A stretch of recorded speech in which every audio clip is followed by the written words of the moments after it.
Quel est l'animal le plus effrayant qui existe? La plupart des gens répondent sans y penser à m'adoucir une fois. Requin, serpent, crocodile, ours. Prédateur, dents, griffes, instinct de chasse. Mais quand vous ignorez la peur et regardez les données froidement, la réponse change et devient beaucoup plus troublante. L'animal le plus dangereux pour l'être humain est l'être humain lui-même. Chaque année, des centaines de milliers de personnes sont tuées par d'autres individus de la même espèce.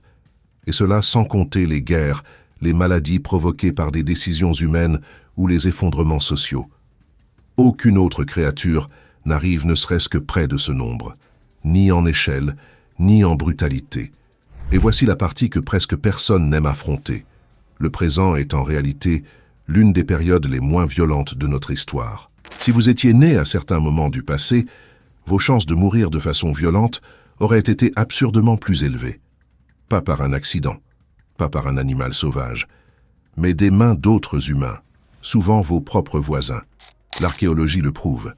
Enterrés sous des champs tranquilles d'Europe, sous des déserts africains et à l'intérieur de grottes préhistoriques, il existe des registres réels de massacres si extrêmes qu'ils font passer les films d'horreur pour de la fiction légère.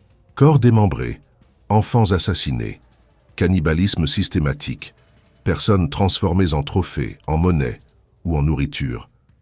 L'une des pires périodes possibles pour naître humain fut le néolithique, un monde où la violence n'était pas l'exception, elle était la règle, où des villages entiers disparaissaient, où la guerre était constante, où certains chercheurs croient que l'humanité a failli entrer en effondrement démographique. Et parmi tous ces lieux, il existe un site archéologique si troublant que beaucoup de scientifiques aimeraient qu'il n'ait jamais été découvert. Son nom est Herxheim. Et ce qui a été trouvé là ne révèle pas seulement comment les gens mouraient, mais comment la cruauté humaine fut organisée, ritualisée et normalisée bien avant n'importe quelle civilisation que nous connaissons. Et ce n'est que le début. Une grande partie de cela est due au fait que la violence et la guerre étaient pratiquement les règles du jeu à cette époque.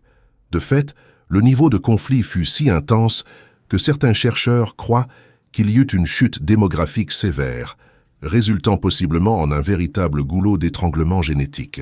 Ce n'est donc pas une surprise que nous connaissions aujourd'hui des centaines de sépultures collectives et des lieux marqués par une violence extrême qui datent de cette période spécifique. Bien sûr, comme en tout, il existait différents degrés d'horreur.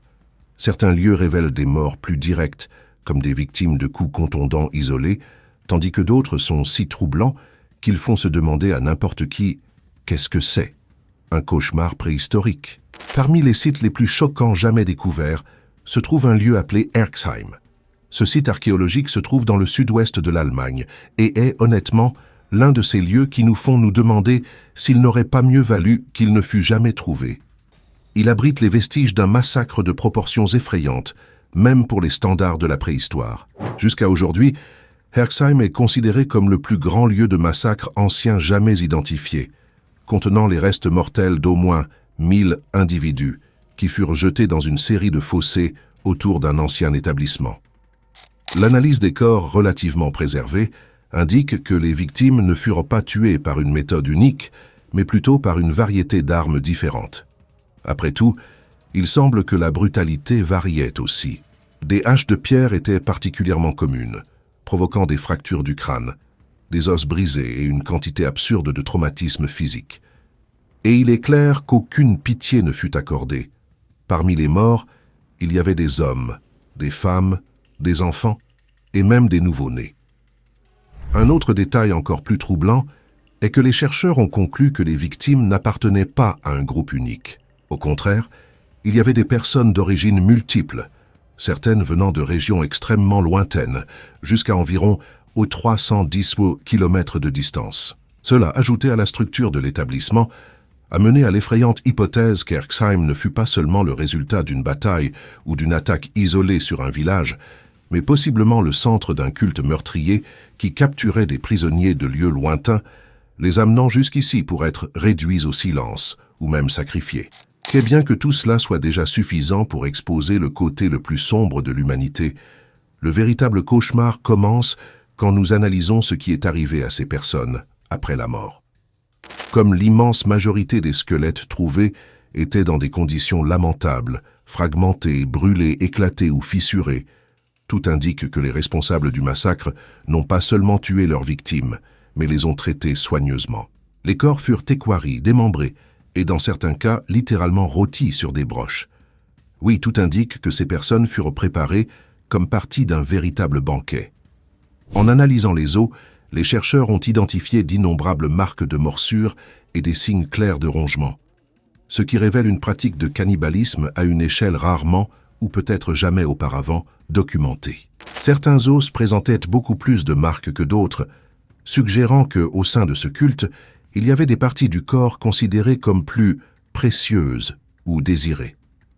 Malheureusement, il n'est pas nécessaire de recourir beaucoup à l'imagination pour déduire quelles étaient ces parties. Il y a de forts indices que l'un des articles les plus convoités était la tête, plus spécifiquement le cerveau. La majorité des crânes fut manipulée de façon presque identique. Frappés le long de la ligne sagittale, ils étaient fendus de manière précise, séparant visage, mâchoire et calotte crânienne en moitié symétrique. Certains d'entre eux montrent des signes évidents d'écorchement. Une procédure méticuleuse, bien qu'absolument macabre. Après avoir consommé la chair de la tête et extrait le cerveau, une excellente source de graisse, le groupe réutilisait la partie supérieure du crâne, la transformant essentiellement en une espèce de coupe. Ces récipients improvisés étaient utilisés pour boire, renforçant une image troublante. Les victimes étant dévorées, pendant que leurs assassins étanchèrent leur soif directement depuis leur propre crâne. L'idée d'être consommé de cette façon est déjà horrible en soi, mais imaginez quelqu'un utilisant votre crâne comme un verre élève la terreur à un autre niveau. Cela dit, Herxheim ne fut pas un cas isolé. Il est seulement l'un parmi plusieurs lieux qui mettent en évidence des comportements similaires. Cependant, quand il s'agit d'échelle et d'intensité, tant en quantité qu'en brutalité, peu de sites parviennent à se comparer à lui. Il est difficile de trouver un exemple plus extrême de violence humaine ancienne. Pourtant, il existe des découvertes qui, bien que peut-être moins massives, sont presque aussi cruelles et tout aussi étranges. Un exemple de cela a émergé en 2023 quand une équipe de chercheurs est tombée sur quelque chose de profondément inquiétant.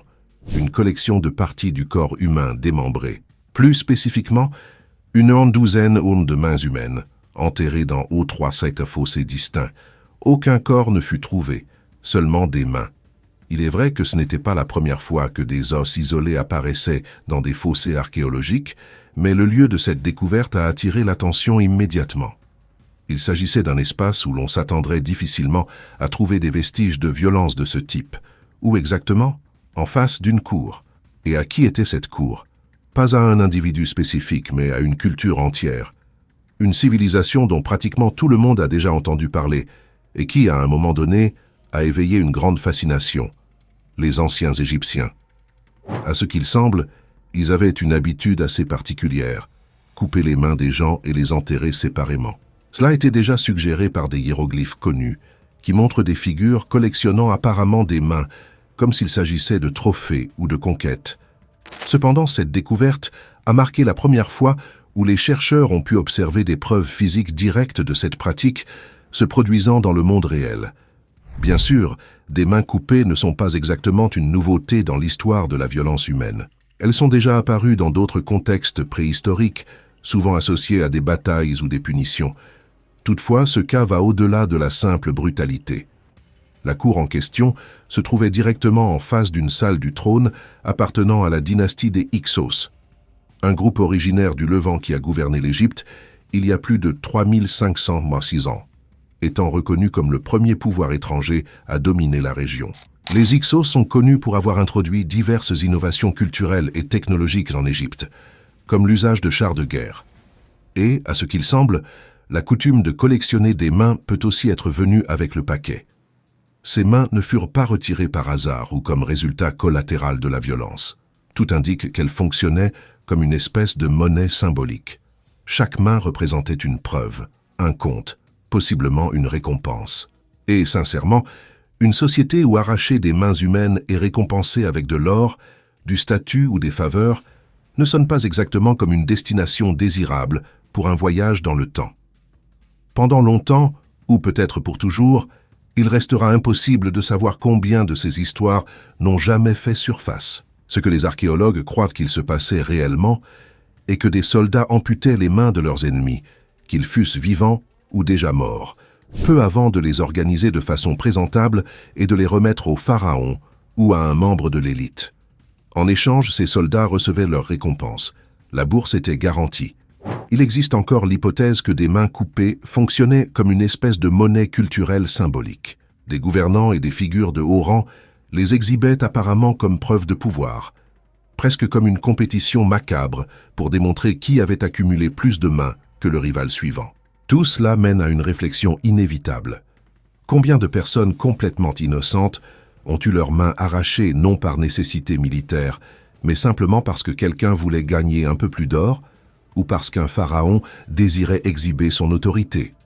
Jusqu'au moment présent, exactement une douzaine de mains a été déterrée sur ce site spécifique. Curieusement, elles appartenaient à 12 individus distincts, tous âgés de plus de 20 et 1 ans, pourtant pas encore âgés. À l'exception d'un seul cas, toutes les mains appartenaient probablement à des hommes. La dernière, à ce qu'il semble, peut avoir été celle d'une femme. Conclusion basée sur les proportions de la longueur des doigts et sur la morphologie osseuse. Pour être juste, je n'affirme pas que cela soit la découverte la plus brutale jamais faite, impliquant la violence humaine. Cependant, elle illustre quelque chose de particulièrement troublant sur notre espèce. La capacité de transformer la mutilation de son propre semblable en quelque chose de socialement acceptable, récompensable et même valorisé économiquement. Penser que retirer des parties du corps humain pourrait être considéré comme quelque chose de utile ou de normal en dit long sur l'étrange et sombre créativité de la méchanceté humaine. Tout cela me fait questionner comment nous en sommes arrivés là. Comment sommes-nous passés de simplement frapper des pierres les unes contre les autres pour construire des outils à échanger des parties humaines contre de l'or? Il est improbable que je, ou n'importe quelle autre personne, parvienne à lister chaque étape exacte de cette trajectoire, mais nous pouvons au moins regarder les preuves les plus anciennes que nous avons de violence intentionnelle entre Homo sapiens, le véritable Caïn et Abel, pour ainsi dire. Il y a quelques années, en Roumanie, une équipe conduisait des fouilles dans la grotte Peștera Șoimului, située dans le sud de la Transylvanie. Durant les travaux, ils sont tombés sur une énorme quantité de fossiles et d'artefacts, incluant des outils de pierre associés à la culture aurignacienne, en plus de plusieurs os appartenant à des ours des cavernes. Malgré la localisation, il n'y avait aucune preuve d'éléments symboliques ou mythologiques associés au lieu. Ce que le lieu semblait révéler était la présence d'humains qui ont habité la grotte pendant quelque temps et qui, occasionnellement, chassaient des animaux dans la région, ramenant les restes à l'abri. Cependant, au milieu de tout ce matériel, quelque chose a attiré l'attention des chercheurs de façon immédiate, quelque chose qui se détachait comme une blessure ouverte, ou plutôt un mal de tête littéral. Il s'agissait d'un grand fragment de crâne, et il n'appartenait définitivement pas à un ours. Il appartenait à un être humain, plus spécifiquement à un homme adulte qui a vécu dans cette région il y a approximativement 33 000 ans, durant le Paléolithique supérieur. Le dommage était impossible à ignorer. Le côté droit du crâne était détruit, fissuré comme un œuf brisé avec une force extrême. Initialement, l'équipe n'avait pas la certitude de ce que cela signifiait. La blessure pourrait avoir été le résultat d'un accident, peut-être une chute maladroite ou l'impact de pierres détachées de la grotte. Ces possibilités devaient être considérées sérieusement. Pour cela, il fut nécessaire de monter l'équivalent scientifique des Avengers, des chercheurs de divers pays réunis pour conduire une série d'analyses détaillées et d'examens approfondis du crâne. Le résultat fut alarmant, extrêmement alarmant. Il est devenu clair que rien de cela n'avait été accidentel. Cet homme n'est pas mort par malchance ou inattention, il a été tué de façon délibérée. Les scientifiques ont identifié non pas une, mais deux grandes fractures, presque identiques, qui parcouraient le côté droit du crâne. Et cela fut crucial. La présence de deux fractures pratiquement égales indiquait que l'individu avait été atteint 2 fois en rapide succession, et plus important encore, par le même objet. En d'autres termes, il n'y avait aucune possibilité qu'il ait simplement glissé ou subi un accident fortuit. De plus, En comparant la pathologie observée sur ce crâne avec des modèles modernes de traumatisme, les chercheurs ont confirmé que le type et la disposition des blessures correspondent exclusivement à celles causées par des attaques violentes avec des objets de force contondante. C'est-à-dire même il y a des dizaines de milliers d'années, avant les villes, les royaumes ou l'or, nous étions déjà capables de nous tuer les uns les autres de façon intentionnelle. Dans ce cas spécifique, l'arme fut probablement quelque chose de semblable à un bâton ou une massue. Sur cette base, l'équipe a réussi à formuler une reconstruction assez sûre de ce qui se serait produit. Il y a environ 33 000 ans, cet homme était probablement impliqué dans une activité quotidienne, peut-être travaillant avec des outils, préparant des matériaux ou prenant simplement soin de lui, quand de façon abrupte, il fut attaqué par un autre individu.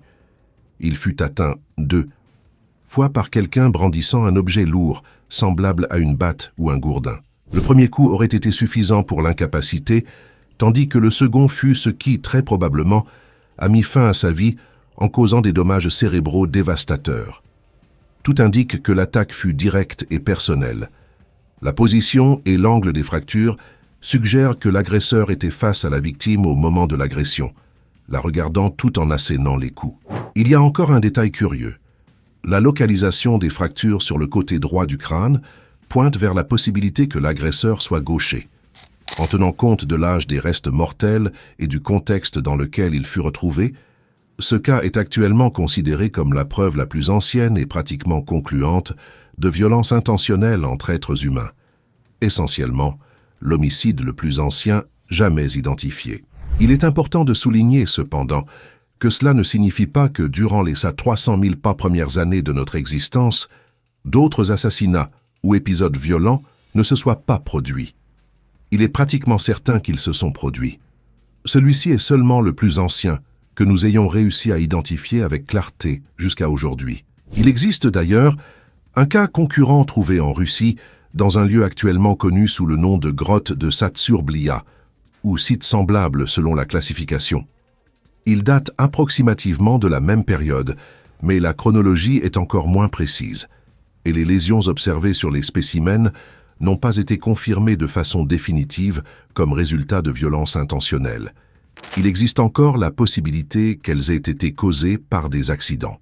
Une caractéristique intéressante de la violence humaine est qu'elle semble fonctionner presque comme une tendance cyclique. À certaines périodes, sa fréquence augmente, à d'autres, elle diminue. Il y eut des moments où les massacres semblaient être plus communs, et d'autres où ils étaient relativement rares, heureusement. Durant une partie significative de notre histoire, la violence à grande échelle semble avoir été moins fréquente, possiblement parce que les populations humaines étaient petites, hautement mobiles et trop dispersées pour que des conflits prolongés ou organisés surgissent avec régularité. Cependant, à mesure que les humains commencèrent à s'établir de façon permanente, à développer des sociétés plus complexes et à croître en nombre, tant les opportunités que les incitations à la violence augmentèrent de manière exponentielle. Ce n'est pas par hasard que les preuves les plus anciennes de violence à grande échelle surgissent justement à ce moment de transition vers des établissements permanents. L'un des exemples les plus anciens et choquants de ce type d'atrocité fut découvert dans la vallée du Nil, plus spécifiquement dans la région du Soudan. Le lieu représenta un énorme défi pour les chercheurs, car là furent trouvés les restes mortels d'au moins 64 individus, beaucoup d'entre eux avec des squelettes presque complets, en plus d'innombrables fragments osseux en très mauvais état. Et quand je parle de très mauvais état, je ne me réfère pas à l'usure naturelle causée par le temps. Ces os étaient endommagés parce que leurs propriétaires avaient été brutalement assassinés. Pratiquement tous les individus présentaient des blessures graves. Et tragiquement, les victimes n'étaient pas seulement des adultes. Des personnes de différents âges et genres furent tuées indistinctement. La violence fut si extrême que même de petits enfants ne furent pas épargnés. De même individus infantiles, identifiés comme JSMA-14 et JSMA-13, présentèrent de multiples blessures à la tête causées par des projectiles. Aucune de ces blessures n'a montré de signes de cicatrisation, ce qui indique qu'ils sont morts sur place, probablement avec des membres de leur famille. Ces enfants ne furent pas seulement atteints une fois. Leur corps était criblé de projectiles au complet. Les attaques furent si intenses que même les os des jambes présentaient des dommages sévères.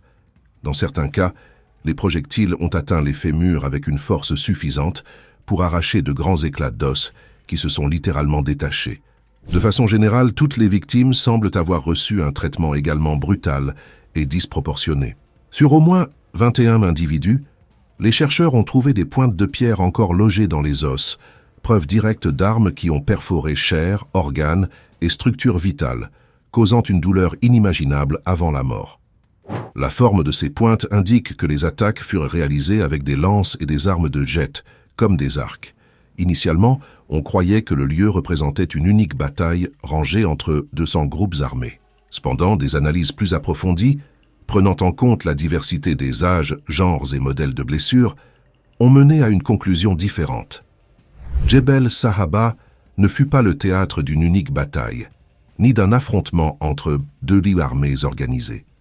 Au lieu de cela, tout indique que le lieu enregistre une série d'attaques répétées, d'embuscades successives et de massacres ciblés réalisés contre des groupes sans méfiance et, dans de nombreux cas, complètement désarmés. Dans ce contexte spécifique, les scientifiques croient que la vallée du Nil traversait des transformations écologiques profondes. L'environnement devenait probablement de plus en plus sec, ce qui a mené à une réduction drastique des ressources disponibles. Soudainement, entrer en compétition est devenu plus avantageux que coexister, et tuer d'autres humains est devenu, pour certains groupes, une stratégie de survie. Pour moi, ce n'est pas exactement la meilleure réflexion possible sur notre espèce. L'idée que, quand les choses deviennent difficiles, la réponse ne soit pas la coopération ou l'adaptation conjointe, mais plutôt d'éliminer tous ceux autour, y compris les enfants, est profondément perturbante. Ce type de comportement soulève une question inconfortable sur les limites morales de notre propre espèce. Cela dit, bien que l'Homo sapiens soit responsable de certaines des preuves les plus choquantes de violence jamais trouvées dans le registre fossile, ce comportement n'est pas exclusif à notre espèce. En réalité, il semble être un problème récurrent au sein de tout notre genre, Homo. Même des espèces humaines qui ont disparu il y a longtemps ont aussi laissé des registres d'actes absolument horribles. La liste est longue, malheureusement. Toutefois, si je devais désigner la découverte la mieux documentée, et peut-être la plus organisée, liée à la violence entre humains non sapiens, elle devrait être Atapuerca. Ce complexe archéologique est situé dans la province de Burgos, en Espagne, et est de loin le cas le plus ancien mentionné jusqu'à présent, avec des registres qui remontent à environ 850 000 ans durant les stades initiaux de l'occupation humaine en Europe. Malgré qu'il soit fréquemment traité comme un lieu unique, Atapuerca est en réalité un ensemble de plusieurs sites dispersés sur une zone étendue. Au long de décennies de fouilles, au moins 9 nombreuses zones distinctes ont été explorées, chacune révélant des trouvailles impressionnantes de différentes périodes de la préhistoire. L'une des plus marquantes est une espèce de cheminée naturelle qui a fini par accumuler le plus grand dépôt initial d'hominidés jamais connu. À l'intérieur de cette structure ont été trouvés plus de 5500 sacs restes squelettiques. Et non, ils n'appartenaient pas tous à la même espèce. Certains furent attribués à l'Homo heidelbergensis, d'autres aux Néandertaliens et certains possiblement aux Denisoviens. L'âge de ces restes varie aussi considérablement, allant d'approximativement 350 000 jusqu'à environ 800 000 ans. En plus de la diversité des espèces, le site a révélé une large variété d'histoires sur notre passé.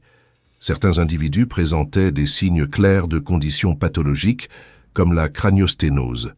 D'autres, à leur tour, sont morts de façon violente, avec des preuves sans équivoque de traumas contondants infligés par d'autres humains. Il y a aussi ceux qui semblent simplement être arrivés à la fin de leur vie pour des causes naturelles, ce qui n'est pas encore totalement éclairci, et si cette cheminée remplie d'os s'est formée de manière naturelle, par exemple avec de l'eau traînant des corps et des restes vers l'intérieur de la cavité, ou si elle représente un certain type de pratique funéraire primitive. Cependant, indépendamment de cette question, ce n'est pas l'aspect le plus perturbant d'Atapuerca. Une zone spécifique du complexe, connue sous le nom de Gran Dolina, est encore plus significative et définitivement plus horripilante. Différemment de la cheminée, Gran Dolina est une grotte large, dont la fouille a commencé au début de la décennie de 1980. Le lieu est composé de divers niveaux stratigraphiques, chacun représentant une période distincte dans le temps. Jusqu'à présent, 11 niveaux principaux ont été identifiés, connus comme les TD. La majorité de ces niveaux est relativement commune en termes archéologiques. Quelques outils ici, des os d'animaux là, rien hors de l'attendu. Mais le niveau TD Unsix Am est complètement différent. Il est, sans exagération, choquant. Dans cette strate ont été trouvés les restes mortels d'au moins 11 hominidés distincts. En soi, cela serait déjà digne de note. Cependant, le détail le plus perturbant est que plus de 30% de ces restes présentent des signes clairs de cannibalisme. Les os exhibent des marques de coupe et des fractures identiques à celles observées quand des chasseurs abattent et traitent des animaux. Il y a aussi des preuves de raclage minutieux, indiquant que celui qui les a consommés était déterminé à extraire absolument toute la chair disponible. Cela serait déjà suffisamment perturbant. Mais la situation empire. Ce ne semble pas avoir été un cas isolé de cannibalisme motivé par le désespoir ou la faim extrême. Le modèle suggère quelque chose de beaucoup plus spécifique, un massacre ciblant un type particulier de victime. Et voici le détail le plus inquiétant de tous. Parmi les restes trouvés en TD-MyCCB, il n'y avait pas un seul individu adulte pleinement développé. Aucun. Au lieu de cela, toutes les victimes étaient des bébés, des enfants ou, au maximum, des adolescents. Plus de la moitié avait clairement moins de 10 ans d'âge. C'est quelque chose de répulsif à penser, et si vous pensez que cela ne pourrait pas être pire, malheureusement, cela le devient. Les scientifiques ont conclu que cet épisode représente un cas clair de cannibalisme nutritionnel. En termes simples, les assassins ne voyaient pas ces enfants comme des membres de leur propre espèce, mais comme de simples proies de la viande. Ils étaient chassés et consommés de la même façon qu'un cerf ou n'importe quel autre animal sauvage. De plus, on croit que les individus les plus jeunes aient été délibérément choisis comme cibles car ils étaient moins capables de se défendre. Du point de vue froid et stratégique, cela servirait aussi à affaiblir d'autres groupes humains, limitant leur croissance future. Un raisonnement efficace, mais absolument monstrueux. Ce qui rend tout cela encore plus intriguant est que des analyses environnementales de la région et de ses alentours, incluant la proportion entre os humains et d'animaux, indiquent qu'il y a environ 850 000 os ans, cette zone était en bonne condition. Il n'y avait pas de signe d'effondrement climatique, de pénurie extrême de ressources ou d'épidémie en cours. En d'autres termes, ces personnes n'avaient pas besoin de recourir au cannibalisme pour survivre. Elles ont simplement choisi de le faire. Comme si cela n'était déjà pas suffisamment perturbant, il y a des indices que durant les attaques, l'un des individus jeunes fut décapité, probablement encore vivant. Actuellement, cet épisode est considéré, avec une large marge de confiance, comme la preuve la plus ancienne connue de cannibalisme au sein du genre Homo. Un début assez sombre, n'est-ce pas? Et étant donné sa nature, il représente aussi le cas le plus ancien connu de cannibalisme ciblant spécifiquement des individus jeunes. Malgré le fait que nous connaissions l'âge approximatif des victimes, le cas reste non concluant sur un aspect crucial, l'espèce exacte à laquelle elles appartenaient. Il y a des divergences entre les chercheurs. Les principales hypothèses incluent Homo erectus, Homo heidelbergensis ou Homo antecessor. Nous savons que durant cette période, au moins 3 espèces humaines différentes coexistaient en Europe. Comme toutes partageaient diverses similitudes anatomiques et que les restes furent trouvés dans un état extrêmement fragmenté et mutilé, il devient très difficile de déterminer avec précision laquelle d'entre elles fut impliquée. Mais en fin de compte, ce détail ne change pas l'essence de l'histoire. La conclusion est simple et inconfortable. Notre genre est pour le moins problématique.